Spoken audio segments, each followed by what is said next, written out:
Hello everyone, स्वागत है आपका आप ही के अपने चैनल इंग्लिश विद मृदुला में। सो फ्रेंड्स, आज की क्लास हमारी होने वाली है इंग्लिश वोकेबलरी की क्लास।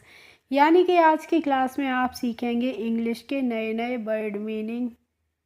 देखिए फ्रेंड्स, अगर आप चाहते हैं कि आप इंग्लिश स्पीकिंग करना सीख जाएं तो जल्दी से जल्दी तो आपको क्या करना होगा, आपको आनी चाहिए ज़्यादा से ज़्यादा वर्ड मीनिंग। यानी कि जब आपको वर्ड मीनिंग आते होंगे तभी तो आप इंग्लिश स्पीकिंग कर पाएंगे, नहीं तो क्या होगा कि आप बोलते बोलते एकदम से रुक जाएंगे, क्योंकि आपको उसका मीनिंग ही नहीं पता होगा कि हम इस जगह पे क्या बोलें। तो ऐसे ही बच्चों के लिए मैं आज की ये क्लास लेकर आई हूँ। क्लास बहुत ही इम्पोर्टेंट होने वाली है। आपको क्या करना है, बस शुरू से लेके लास्ट तक मेरे साथ साथ एक एक वर्ड को देखते और समझते हुए चलना है। और जो भी बच्चे मेरे चैनल पर पहली बार हों तो चैनल को ज़रूर से सब्सक्राइब कर लीजिए, क्योंकि मेरे चैनल पर आपके लिए बिल्कुल ही ज़ीरो लेवल से इंग्लिश के वीडियोस आते रहते हैं। तो देखिए फ्रेंड्स, आज का हमारा टाइटल है learn English vocabulary. English vocabulary क्या होती है? वोकेबलरी होती है शब्दकोश, यानी कि हमारे वर्ड मीनिंग। तो सबसे पहले मैंने यहाँ पे लिया है THIS। तो देखिए THIS को हम दिस पढ़ते हैं और दिस की हिंदी मीनिंग क्या होती है? यह होती है। और आपको ध्यान रखना है कि हम दिस का यूज़ करते हैं हमेशा ही एक वचन के रूप में, और जब कोई हमारे समीप होती है तब हम दिस का यूज़ करते हैं। जैसे अगर मैंने कहा दिस इज़ माई पेन, तो इसका मतलब क्या हो जाएगा कि यह मेरा पेन है। तो वो पेन हमारे पास में होगा तभी तो हम बोलेंगे दिस इज़ माई पेन। अब देखिए THAT, तो इसको हम क्या पढ़ेंगे? दैट पढ़ेंगे। और दैट की हिंदी मीनिंग होती है वह। और देखिए वह से ही आप समझ गए होंगे कि जब चीज़ हमसे थोड़ी दूरी पे होगी तो वहाँ पे हम किसका यूज़ करेंगे? दैट का करेंगे। जैसे मैंने अभी मान लीजिए आपको एग्जांपल दिया था कि दिस इज़ माई पेन, यह मेरा पेन है। तो इसका मतलब है कि वो पेन आपके पास में है। और अगर मैं कह रही हूँ कि दैट इज़ माई पेन, तो इसका मतलब क्या हो जाएगा कि वह मेरा पेन है। यानी कि वो, अब जब किसी को आप इशारा करके बताएंगे कि वह मेरा पेन है तो वहाँ पे हम किसका यूज़ करेंगे? दैट का करेंगे। अब है THESE। तो देखिए THESE को हम क्या पढ़ते हैं? दीज पढ़ते हैं। और दीज की हिंदी मीनिंग होती है ये। दीज मीन्स क्या होता है? ये होता है। और आपको ध्यान रखना है कि दीज का यूज़ जब हम ये बोल रहे हैं तो इसका मतलब दीज का यूज़ हम करते हैं प्लूरल के रूप में, यानी कि बहुवचन के रूप में। जैसे मैंने अगर बताया किसी को कि दीज आर फील्ड्स, ये खेत हैं, तो इसका मतलब क्या है कि ये खेत हैं, यानी कि एक से अधिक खेत हैं, तभी हम किसका यूज़ कर रहे हैं? दीज का कर रहे हैं। अब है THOSE, तो इसको हम बच्चों पढ़ते हैं दोज। और दोज की हिंदी मीनिंग क्या होती है? वो होती है। जैसे मैंने कहा कि वो मेरी दुकानें हैं, तो इस बात को हम इंग्लिश में कैसे बोलेंगे कि दोज आर माई शॉप्स, वो मेरी दुकानें हैं। ठीक है, तो अब आप देखिए दीज का हम यूज़ करते हैं बहुवचन के रूप में और दोज का भी करते हैं, लेकिन जब चीज़ हमारे पास में होती है तो हम दीज का यूज़ करते हैं, और जब चीज़ हमारी दूरी पे होती है तो वहाँ पे हम किसका यूज़ करते हैं? दोज का करते हैं। अब है THEY, तो देखिए इसको हम दे पढ़ते हैं, और दे की हिंदी मीनिंग होती है वे। और दे को भी हम हमेशा यूज़ करते हैं बहुवचन के रूप में। जैसे अगर मैंने कहा दे आर माई फ्रेंड्स, वे मेरे मित्र हैं। दे आर माई फ्रेंड्स, वे मेरे मित्र हैं। इसके बाद है THANKS, तो देखिए THANKS को हम कैसे पढ़ेंगे? थैंक्स। और थैंक्स की हिंदी मीनिंग होती है धन्यवाद। क्या होती है? शुक्रिया या फिर धन्यवाद। और जब भी हमें किसी को थैंक्स बोलना होता है तो हम कैसे बोलते हैं? मान लीजिए हमें किसी को कहना है बहुत बहुत धन्यवाद, तो हम कहते हैं कि थैंक्स ए लॉट, यानी कि बहुत बहुत धन्यवाद। या फिर आपकी किसी ने हेल्प की है तो आप बोल सकते हैं thanks a lot for your help, बहुत बहुत धन्यवाद आपको मदद के लिए। इसके बाद है देखिए THIN, तो इसको बच्चों हम पढ़ते हैं थिन। और थिन की हिंदी मीनिंग क्या होती है? पतला। क्या होती है? पतला। जैसे अगर मैंने कहा कि my sister is very thin, मेरी बहन बहुत ही पतली है, ठीक है। इसके बाद है देखिए THINK, तो इसको हम पढ़ते हैं बच्चों थिंक। और थिंक का मतलब होता है सोचना। जैसे आपने किसी के बारे में बताया कि वह बहुत सोचता है, वह बहुत सोचता है, तो इस बात को आप इंग्लिश में कैसे बोलेंगे? ही थिंक्स ए लॉट, वह बहुत सोचता है। तो देखिए बच्चों, ऐसे ही आप जब छोटे छोटे से सेंटेंसेस बनाना सीखेंगे या फिर कोशिश करेंगे बोलने की डेली लाइफ में, तो धीरे धीरे करके आप डिफ़िकल्ट वर्ड भी बोलने सीख जाएंगे और डिफ़िकल्ट सेंटेंसेस भी बनाना सीख जाएंगे। बस आपको करना क्या है, आपको डेली प्रैक्टिस करनी होगी इसके लिए। अब है देखिए THEM, तो इसको हम क्या पढ़ते हैं? देम पढ़ते हैं। और देम की हिंदी मीनिंग होती है उन्हें। और देम को हम यूज़ करते हैं हमेशा ही एज एन ऑब्जेक्ट, यानी कि ऑब्जेक्ट के रूप में। तो देखिए जैसे मैंने कहा माई पेरेंट्स टीचर्स देम, मेरे माता पिता उन्हें पढ़ाते हैं। अब है देखिए THEN, तो इसको हम क्या पढ़ेंगे? इसको हम पढ़ेंगे देन। और देन की हिंदी मीनिंग क्या होती है? तब होती है। क्या होती है? तब। अब है THOUGH, तो THOUGH को हम बच्चों पढ़ते हैं दो। क्या पढ़ते हैं? दो पढ़ते हैं। और दो की हिंदी मीनिंग होती है यद्यपि। अब है THOUGHT, तो देखिए इसको हम क्या पढ़ते हैं? इसको हम पढ़ते हैं थॉट। क्या पढ़ते हैं? थॉट पढ़ते हैं। और थॉट मीन्स होता है सोचा। ये जो थॉट होता है बच्चों, ये क्या होता है? थिंक की हमारी क्या होती है? सेकंड फॉर्म होती है। इसीलिए देखिए थिंक मीन्स होता है सोचना, और थॉट की हिंदी मीनिंग क्या होती है? सोचा। जैसे आपने किसी को बताया कि मैंने इस विषय पर बहुत सोचा, तो इसका मतलब इसको इंग्लिश में आप कैसे बोलेंगे? I thought a lot on this topic, मैंने इस विषय पर बहुत सोचा। अब देखिए THROAT, तो इसको हम कैसे पढ़ते हैं? इसको हम पढ़ते हैं बच्चों थ्रोट। और थ्रोट की हिंदी मीनिंग क्या होती है? थ्रोट मीन्स होता है गला। इसके बाद है देखिए THROW को हम क्या पढ़ते हैं बच्चों? इसको हम पढ़ते हैं थ्रो। क्या पढ़ते हैं? थ्रो पढ़ते हैं। और थ्रो की हिंदी मीनिंग होती है फेंकना।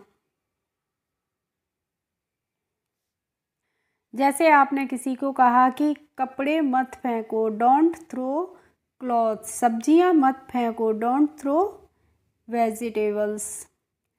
अब है बच्चों THEIR, तो देखिए THEIR को हम पढ़ेंगे देयर। क्या पढ़ते हैं? देयर पढ़ते हैं। और THEIR देयर का मतलब होता है उनका, उनकी या फिर उनके। अब है देखिए THERE, तो देखिए THERE को भी हम बच्चों पढ़ते हैं there.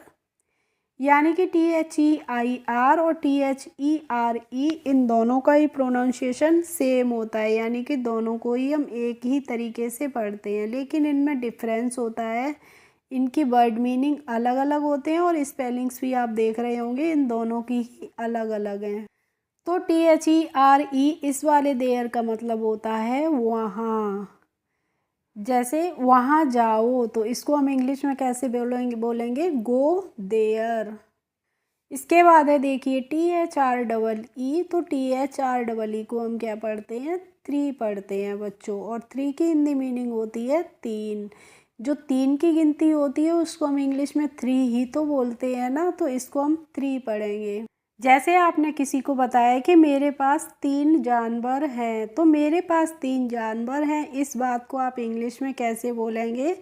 I have 3 animals, I have 3 animals, मेरे पास 3 जानवर हैं।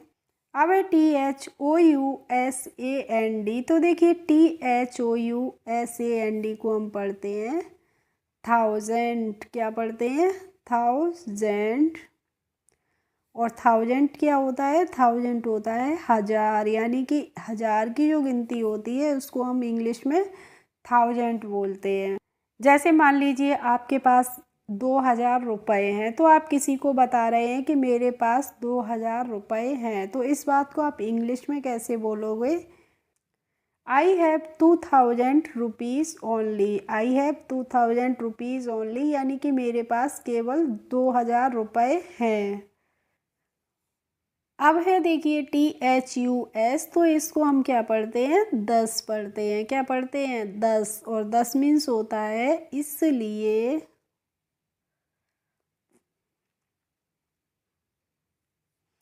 इसके बाद है देखिए TEN, तो TEN को हम 10 पढ़ते हैं। और 10 मीन्स क्या होता है? 10 मीन्स भी होता है 10। 10 क्या होता है? 10 की जो गिनती होती है उसको हम इंग्लिश में 10 बोलते हैं। जैसे मेरा बेटा 10 साल का है, तो आप इंग्लिश में कैसे बताओगे किसी को कि माई सन इज़ 10 years ओल्ड? मेरा बेटा 10 साल का है। नेक्स्ट है देखिए बच्चों TWINS, तो देखिए TWINS को हम पढ़ेंगे ट्विंस। क्या पढ़ेंगे? ट्विंस पढ़ते हैं। और ट्विंस की हिंदी मीनिंग क्या होती है? जुड़वा। जैसे मान लीजिए कोई जुड़वा भाई है या जुड़वा भाई बहन है, तो वो क्या बोल सकते हैं? किसी को बताना चाहते हैं कि हम जुड़वा हैं, तो इस बात को वो इंग्लिश में कैसे बताएंगे कि we are twins. We are twins, इसका मतलब हो जाएगा कि हम जुड़वा हैं। TWINKLE है, तो देखिए बच्चों इसको हम पढ़ते हैं ट्विंकल। क्या पढ़ते हैं?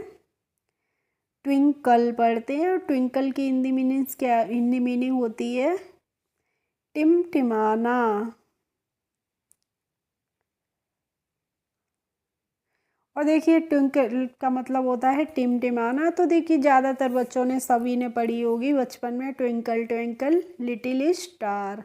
तो इसका मतलब क्या होता है? जो स्टार होते हैं, जो तारे होते हैं, वो आसमान में कैसे ट्विंकल होते हैं, यानी कि टिमटिमाते हैं या चमकते हैं। इसके बाद है TWICE, तो बच्चों हम TWICE को पढ़ेंगे ट्वाइस। क्या पढ़ेंगे? इसको हम पढ़ते हैं ट्वाइस। और ट्वाइस की हिंदी मीनिंग होती है दोबारा। जैसे कोई काम है आपसे सही से नहीं हुआ है, तो आप उसको दोबारा करते हैं, तो आप क्या बोलेंगे इस बात को कि मैंने यह काम 2 बार किया है या दोबारा किया है? तो I do this work twice. इसका मतलब हो जाएगा कि मैंने इस काम को 2 बार किया है। ठीक है बच्चों।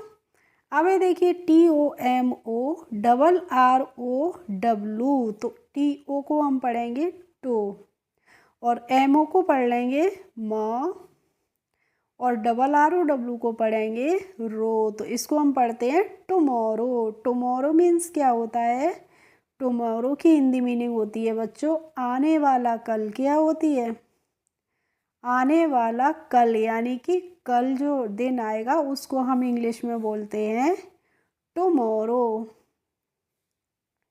जैसे मान लीजिए आपसे किसी ने कहा कि मैं कल आऊँगा। मैं कल आऊँगा, तो वो इस बात को इंग्लिश में आपको कैसे बताएगा कि आई विल कम टुमारो। मैं कल आऊँगा, आई विल कम टुमारो। इसका मतलब क्या हो गया कि मैं कल आऊँगा। ठीक है। और फ्रेंड्स, अगर आपको वीडियो अच्छी लगती है तो प्लीज़ लाइक किया करें, कमेंट किया करें और ज़्यादा से ज़्यादा लोगों में शेयर भी किया करें, जिससे आपके फ्रेंड्स हैं, रिलेटिव्स हैं या कोई भी आपके मिलने वाले हैं, तो वो भी ऐसे वीडियोस देख के आप ही की तरह इंग्लिश को जल्दी से पढ़ना, लिखना और बोलना सीख जाएं। अब है देखिए TODAY, तो TO को हम टो पढ़ेंगे और DAY को क्या पढ़ेंगे? डे। तो ये हो गया टुडे। टुडे मीन्स क्या होता है बच्चों? आज होता है। और देखिए अगर आपने कहा कि वह आज गांव जाएगा, वह आज गांव जाएगा, तो इस बात को आप इंग्लिश में कैसे बोलेंगे? He will go to village today. He will go to village today. वह आज गांव जाएगा। अब है बच्चों TIGST, तो देखिए इसको हम टिगेट करके नहीं पढ़ते हैं। क्या पढ़ते हैं? टाइट पढ़ते हैं। क्या पढ़ते हैं? टाइट की हिंदी मीनिंग होती है कसा हुआ, सख्त।